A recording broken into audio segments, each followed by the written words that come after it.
far, my experience playing League of Legends in Season 8 has been inconsistent to say the least. I started the season off well with a bunch of winning streaks, climbing up to Diamond, going to my promos to D4 multiple times, but then I began faltering, seemingly unable to win games even when I thought I played pretty well in them. At the end of it all, it looks like I am sadly turning into a one-trick player yet again, falling back on a familiar champion I enjoy playing, but this time, that champion is not Aurelia, it's Nasus. Nasus was a hot pick a couple patches ago until he got hit by a big double nerf. Firstly to Kleptomancy, the overall Klepto nerf, which ended up hurting him a fair amount since that's his keystone, but Riot also removed one of his core items, and the second item he finished in almost every single build. At first, I thought he was done after this. His win rate plummeted a huge amount. I mean, I figured that all the other champions out there who are great at early laning phase are just going to bully him out of games, but surprisingly, he still works. Not only does he still work, but I would argue he's one of the best champions to climb solo queue with currently.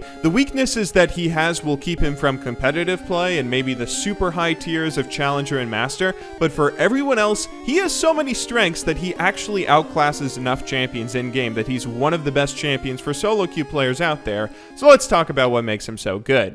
The first thing you should know about Nasus is that he is not a normal top laner. Normally, top laners are pretty relevant at every stage of the game, just being slightly stronger here or there in a match of League of Legends. Pantheon is more focused on the early game, Aurelia is best mid-game, and Gangplank scales to late game. While these champions are at their best during their respective power spikes, they're still pretty solid at every other stage of the game, or at the very least playable, but Nasus is different. Nasus has hyper scaling, almost like an AD carry. He's going to be one of the worst champions in game that you're ever going to see in League of Legends for the early game, but as the game goes on, if you can make it to late game as a Nasus, then there's going to be a point where you are the best champion in the game, not only the best champion in the match, but you're going to be so far ahead of everyone else that unless you personally throw the match, there's quite literally nothing your opponents can do. And of course, there are a few different aspects that make Nasus such a good late game champion. The first of which that everyone always thinks of is obviously his Q, an ability that you can stack 3 extra damage on every single time you last hit a minion with it, while getting 6 extra damage if you manage to last hit a champion or tower. This is the big focus that everyone has when looking at Nasus and why he's seen as this power farming champion who just gets better and better as the game goes on, but this is not the number one thing that makes him an amazing champion. Nasus's best quality and his best ability is actually his W, Wither. The thing that really makes Nasus a great champion is that his abilities allow him to do so much more than other top laners out there. Most top laners get to pick between 2 of 3 characteristics when it comes to what they specialize at: tankiness, damage, or disables. And Aurelia, for instance, has a ton of damage and a pretty solid disable, but she's not that tanky. Maokai is super tanky and has disables everywhere, but he doesn't deal quite as much damage. Even the Juggernauts who get tankiness and damage, and someone like Darius who might have one tiny CC ability, they do get a little bit of everything, but that's nothing compared to Nasus. Nasus's W Wither allows him to use a 95% slow at rank 5 that also reduces his opponent's attack speed by up to 47.5%.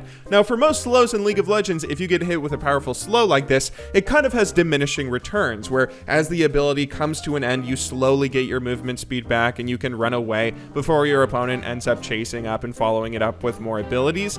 But Wither, on the other hand, actually has its debuff increase over the 5-second duration of the spell. This means there is no escape. There is no escape from Nasus, and there is no escape from Wither. This is obviously a powerful ability when maxed, but what really makes it borderline overpowered is its cooldown. The ability lasts for 5 seconds while having an 11-second cooldown at max rank. But when Nasus stacks his CDR to either 40 or 45%, as he'll be doing anyway so he can efficiently stack his Q, that brings this ability's cooldown as low as 6.05 seconds.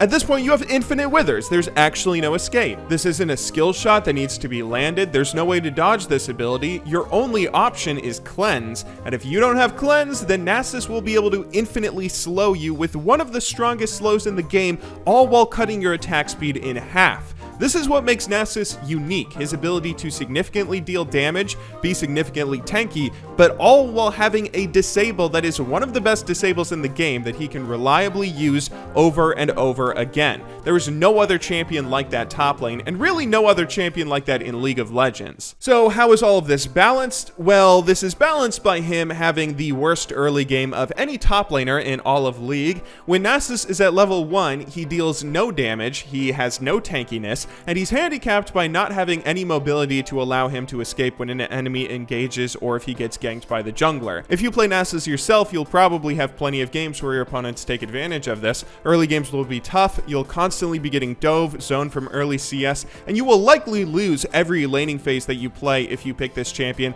unless you get constant ganks or if you're against someone who's really, really bad. This is why he'll likely never be played in professional play. The early zoning potential and free kills on such a weak laner isn't something that you can afford to take when going up against an organized competitive team, and there are a few options for AD carries to get rid of Wither, namely Mercurial Scimitar, or they can just take Cleanse as well, and that's something that kind of counters him in the late game that a professional team will be smart enough to do. But in solo queue, players are not that smart. Not only are solo queue games going to be much more forgiving with easier laning phases, worse opponents, and plenty of idiots on the enemy team that you can use Wither on, even if someone does build Mercurial Scimitar, but now in Season 8, there are actually more ways than ever to help a weak laner like Nasus survive the early game while also accelerating his build, so someone like Nasus can hit his late game power spikes as early as the mid game. This is likely going to be your best rune page if you want to play Nasus yourself. Firstly, you want to take Kleptomancy for the ultimate build acceleration keystone. This is going to get you your CDR early, it's going to let you finish Triforce early, and basically let you hit every single power spike you have much earlier in the game.